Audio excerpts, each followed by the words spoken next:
네, 반갑습니다.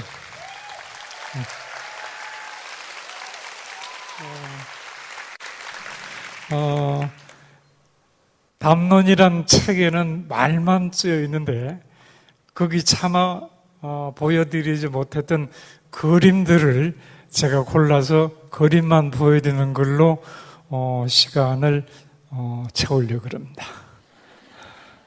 그게 좀 덜 힘들 것 같아서 그렇습니다. 네. 그럼 그림 보여드립니다. 네. 담론이 아마 전체적인 기조가 공부에 관한 건데 이 공부라는 것이 이 한자로 이렇게 씁니다. 그리고 뜻은 이게 하늘천이고요. 아래에 있는 게 따지입니다. 하늘과 땅, 천과 지를 연결하는 게 공입니다. 그 연결의 주체가 여기 부자에서 보이죠? 부자 가운데 주체가 포인트를 찾아서 이게 무슨 자죠? 인입니다. 사람인. 그 사람이 하늘과 땅을 통합적으로 이해하는 것, 천지인입니다. 천과 지와 사람. 근데 흔히 천은 진리, 천리, 천시 이런 진리를 뜻하고 지는 선리 만물을 다 생육하는 아주 선량한 것으로, 그리고 그걸 통합하고 이해하는 사람은 아주 아름다운 것으로, 그래서 천지인이면서 진선미를 아우르는 것이 공부의 가장 큰 의미라고 할 수 있습니다. 그래서 공부는 천지인과 진선미를 아우르는 것이다. 엄청난 의미를 부여했죠. 옛날 갑골문에서는 공부를 그림으로 이렇게 보여줬습니다.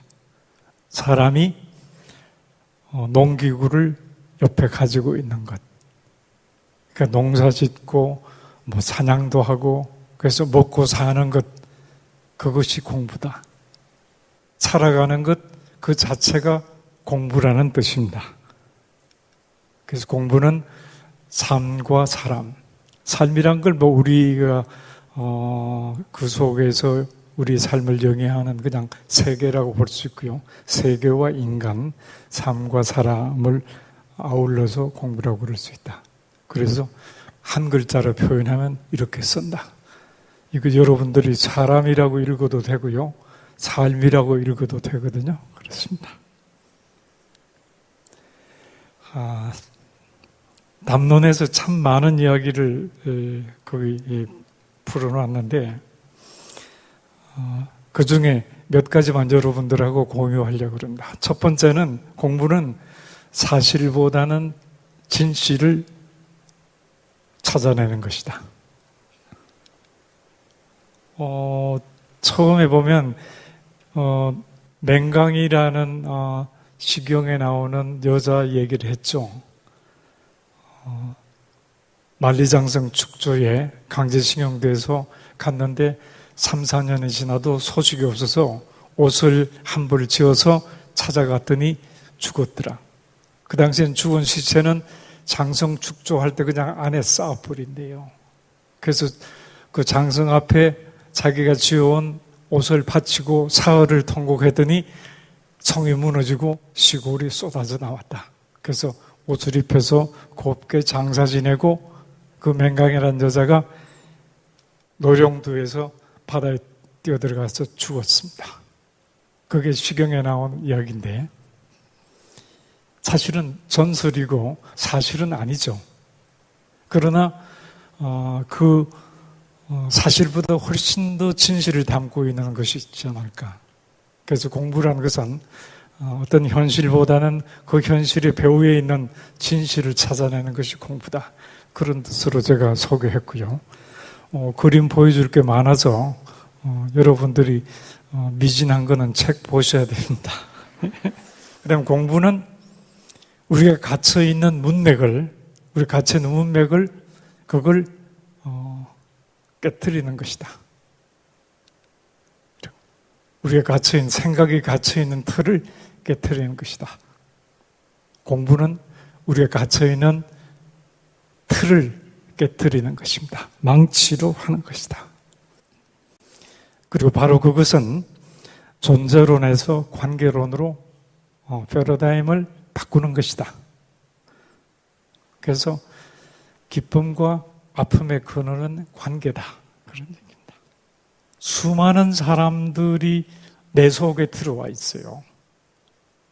내가 겪은 수많은 사건들이 나를 만들고 있다. 그래서 나라는 정체성, 나의 아이덴티티는 배타적인 나만의 어떤 아이덴티티가 아니고 수많은 사람들, 수많은 겪은 일들이 나를 빌딩, 구성하는 것이다. 그래서 나는 관계다. 그런 생각을 갖습니다. 그리고 공부는 그런 어떤 자기가 맺고 있는 관계를 자각하는 것뿐만 아니라 그걸 통해서 자기도 변화하고 세계도 변화하는 것까지 이어지는 것이다. 그래서 머리에서 가슴까지 끝나는 것이 아니라 가슴에서 다시 발까지 가는 또 하나의 여행을 남겨놓고 있는 것이다.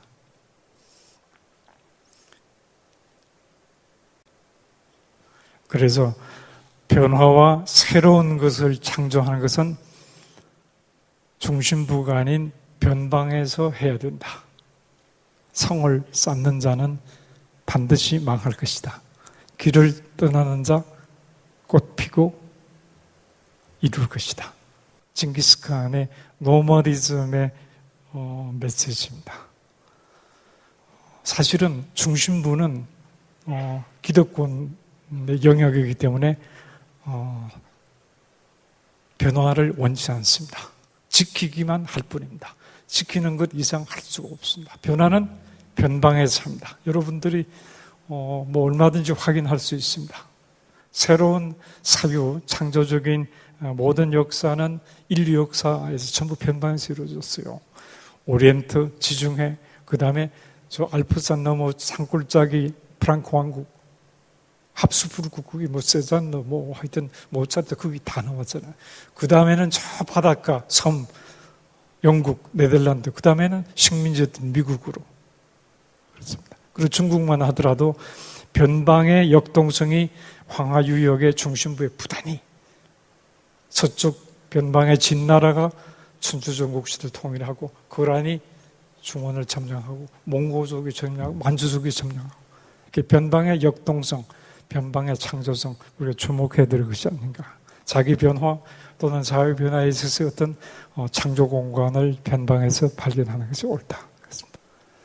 공부는 함께 가는 겁니다. 지금은 제가 시간이 많지 않기 그림만 보여드립니다. 함께 가는 겁니다.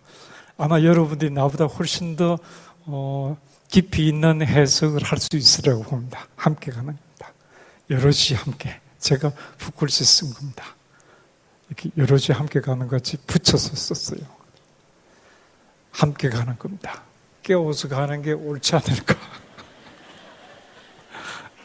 몰래 발소리 죽여서 싹 지나가는 거북이는 떳떳하지는 못했을 것 같습니다.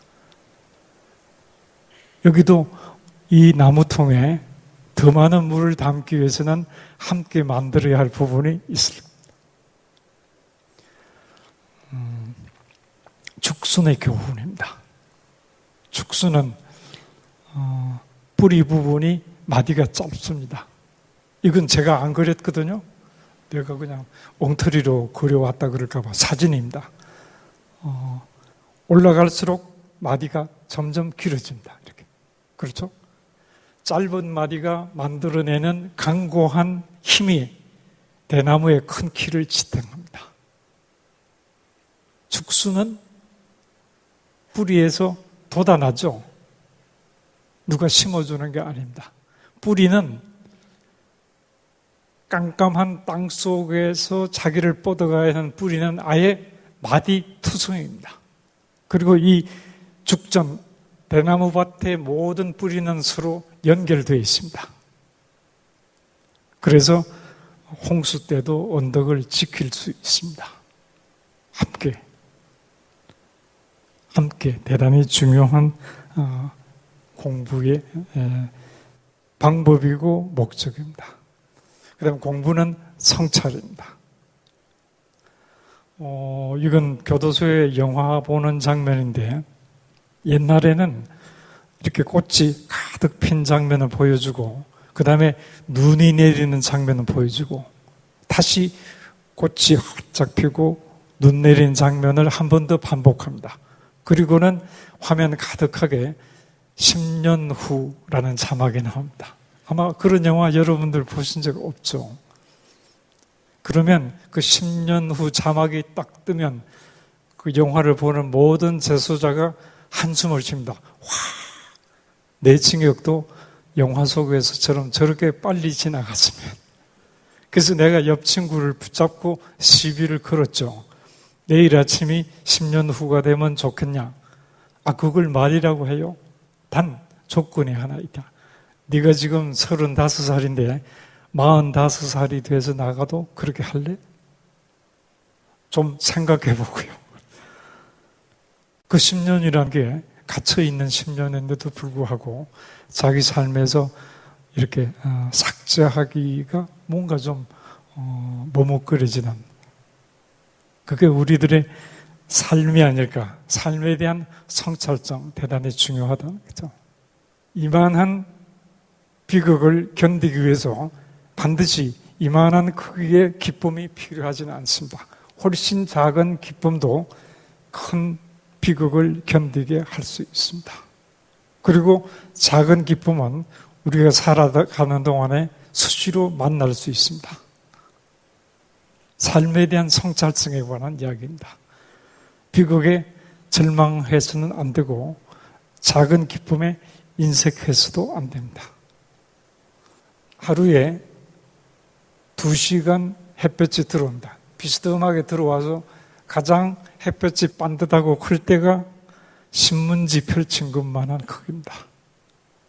그 신문지 크기의 따뜻한 햇살을 무릎에 받고 앉아 있을 때 정말 살아있는 어떤 기쁨의 절정.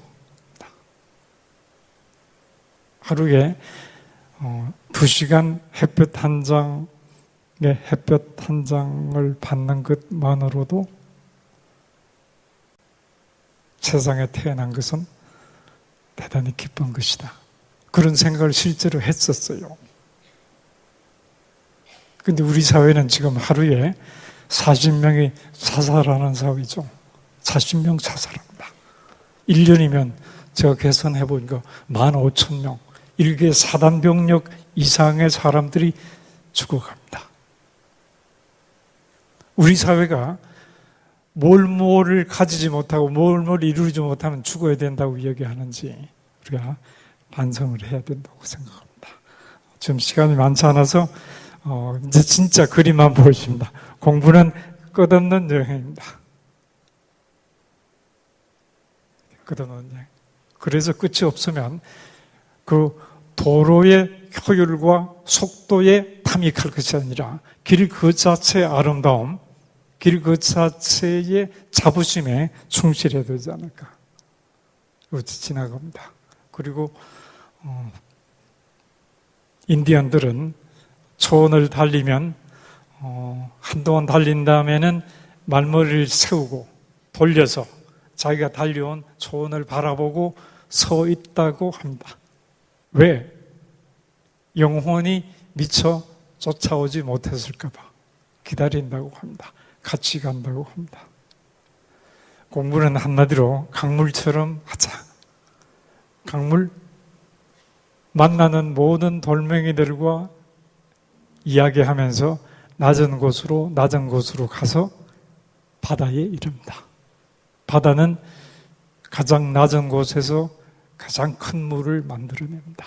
모든 시내를 다 받아들여서 이름을 바다라고 한다고 합니다.